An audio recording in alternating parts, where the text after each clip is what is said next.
Hello, my name is Tracy Newman. I'm the owner of an accounting firm in Brisbane, Australia called Cloud Counting. And today I'd like to show you how to use Xero as a general ledger tool for your startup e-commerce business. The two topics I'm going to cover today are how to raise a supplier invoice, Xero calls that a bill, in foreign currency, and then match it to a payment that would come through your Australian currency account. And secondly, I'd like to show you how to deal with situations when you're importing from overseas and the supplier, for example, the Chinese supplier, asks that you pay a deposit before the imported goods arrive, and what to do with that deposit and how to ultimately match it to your finalized supplier invoice. So here we have a Xero file. I've opened up Demo Company, which is a sandbox that all Xero files come with. And I've also set up a dummy bank account called eCommerce account, in which we have 3 different transactions that we're going to learn to deal with today.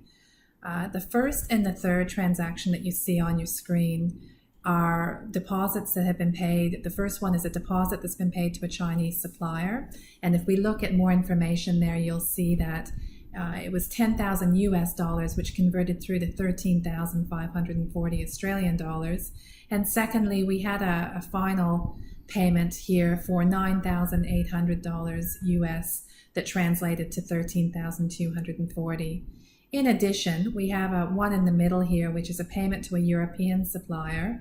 And if we look at more detail there, we'll see that that was in fact 4,000 euro, which translated to $7,898 in Australian. So let's start with the easier transaction first, which is the European or Euro-based invoice. And what we're going to do is we're going to enter in a bill, which is Xero's terminology for a supplier invoice, in the Euro currency, and then we're going to show you how to match that European currency bill to an Australian amount that ultimately shows up on your bank account.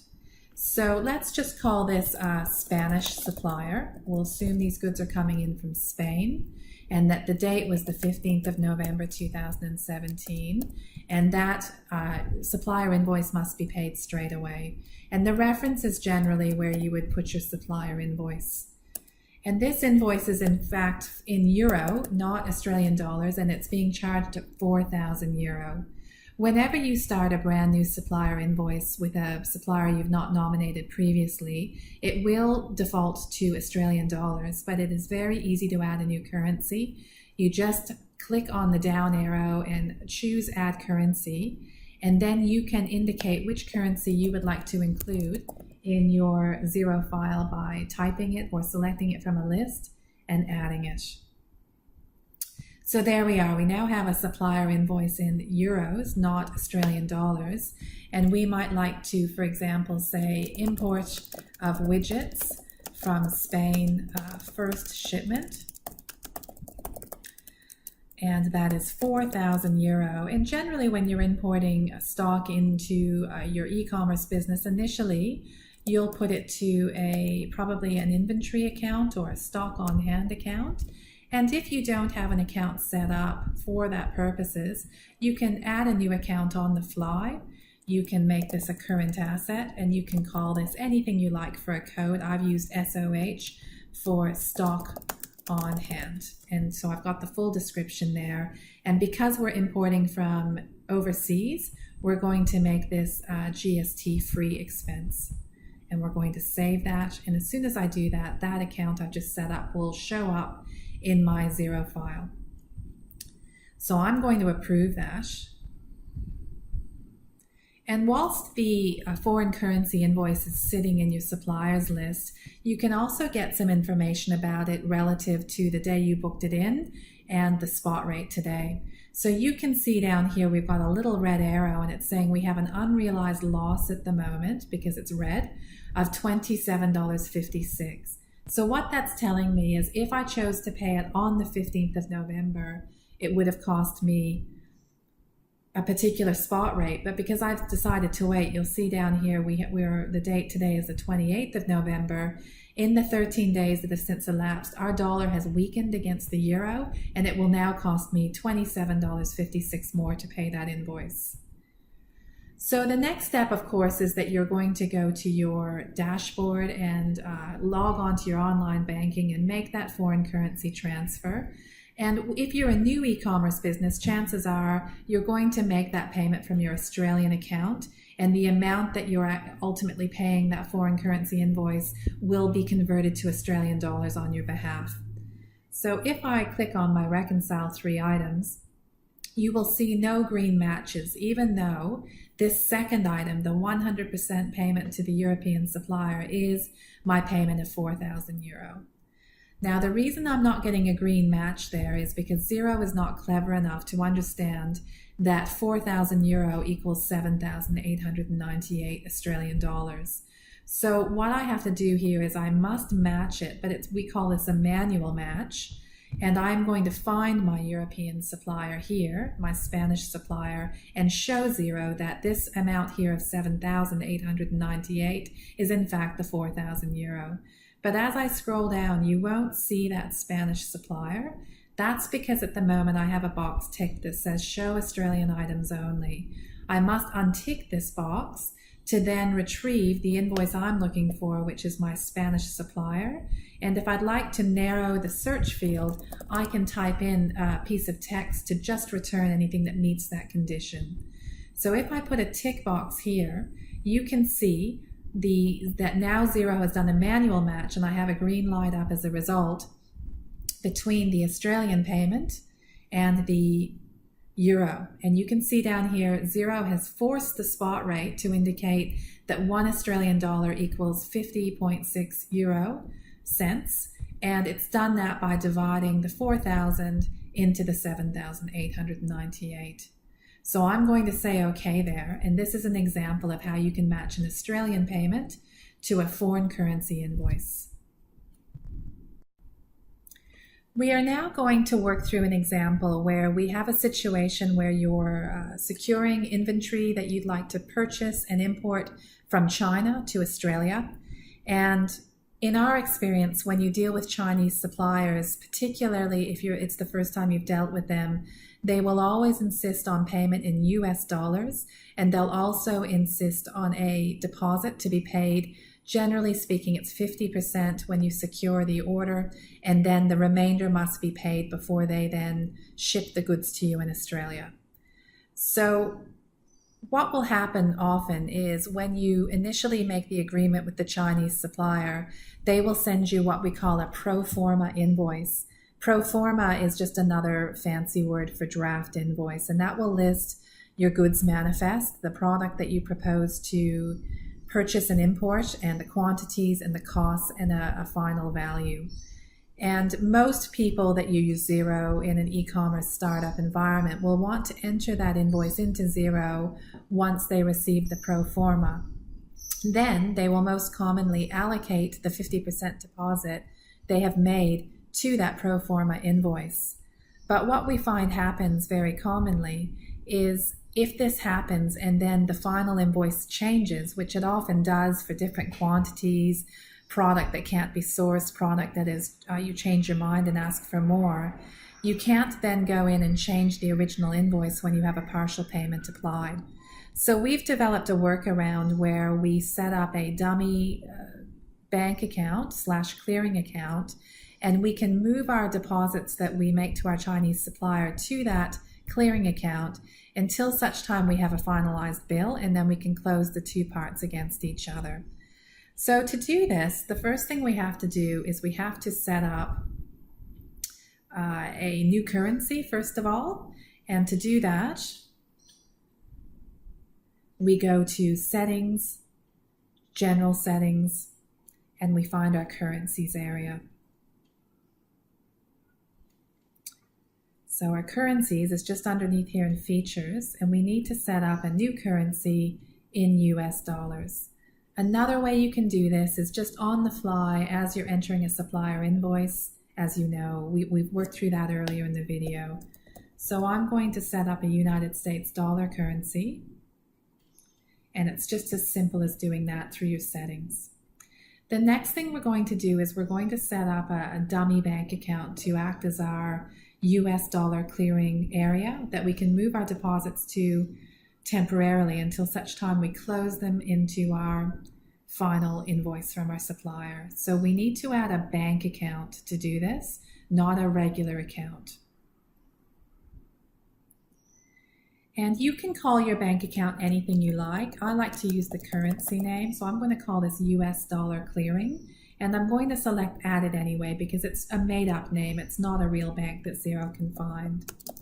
And I'm going to name the account the same and then just use these letters to indicate the account code. And I always generally pick other in this situation, and I put in a dummy BSB and a dummy account number. And the main thing to remember here is to change your currency from Australian dollar to the currency you want to set up for the clearing account. Once you've done that, you can save it. The next step is to enter the pro forma invoice from your Chinese supplier. So you've been sent by email a document from your Chinese supplier that is the manifest of goods, and it lists out the inventory that you're going to buy and the proposed cost, and you're now going to enter this into Xero. Now you can enter this in as a purchase order, but for purposes of this illustration, I'm going to enter it in as a bill, and I'm going to use the 1st of November as my date, and my due date, let's say, is 30 days. I'm going to use just my invoice number for my reference, and the total amount proposed by my Chinese supplier is $20,000 US. So you can see that I've just dropped down my Australian dollar and I've put it in as US dollars, and this is for widgets imported from China. 20,000, and it's going to go to my stock on hand account with my GST free expenses, and I'm going to approve that bill. So what happens after the Chinese supplier sends you the pro forma invoice to initiate the production and shipment? You would then have to make at least probably a 50% deposit to your Chinese supplier to then start production. And that payment will be initiated through your online banking. You'll have to get in touch with your bank to find out how you would go about making a foreign currency payment from your Australian dollar account. And what would then happen is you would make the payment for the 10,000 US dollars, and the next day you would see the Australian equivalent of that payment arrive in your bank account. Now you can match this payment, but as I mentioned previously, if you match a payment to a US dollar invoice and then you have to make a change to that invoice, it is not possible. So even though we could untick the Show Australian Items Only and search on Chinese supplier, and we could do a split here, and then we could allocate the 10,000 US dollars to the original invoice here, it is not advisable to do that because you can then not touch your original invoice. So instead, I recommend that we use a feature called Transfer. So if you click on your Transfer tab, you can then indicate the bank account you propose to move this money to.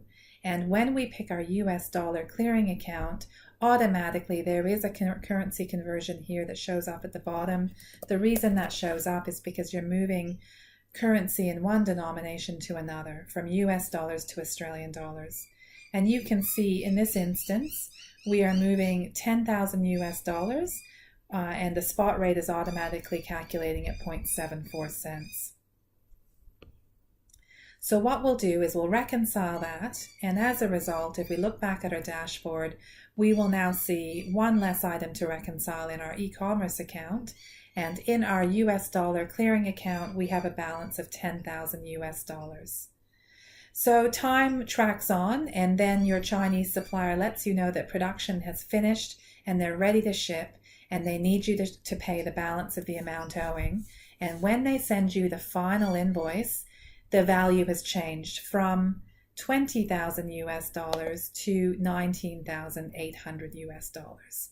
So there's been a change somewhere along the way, perhaps to quantity, perhaps to cost, and you must then modify your original invoice to the new value. And to do that, you find your invoice in awaiting payment in the purchases section, and you open it up, and you can then edit that invoice to the new value. Now, you would not have been able to do that had we applied the 50% deposit to this invoice directly. If we had done that, we would have then had to remove and redo the payment and then change the value and reapply the payment. So that's why this method is advisable. So if we go to edit here under bill options,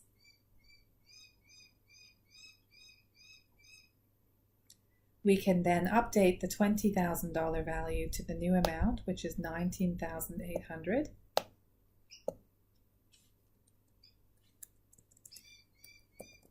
And we can change the unit price here to $19,800 and update this invoice.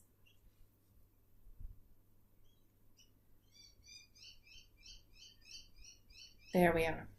So the final step is to then code the final payment of the $9,800 US. And we're going to do that the same way we coded the first deposit, which was transfer it from this Australian account to our US dollar account and indicate how much we're transferring, which is $9,800, and the reference might be final payment to Chinese supplier. And we can reconcile that. And you'll see now in our dashboard, we have a $19,800 outstanding accounts payable invoice in our accounts payable. So you can now see we have a balance of $19,800 in our US clearing account. So the very final step here is to pay this balance from US dollar clearing to your outstanding amount owing in your purchases. And to do that, you just go into your purchases area. You open up your unpaid invoice to your US supplier, which will be sitting here in awaiting payment.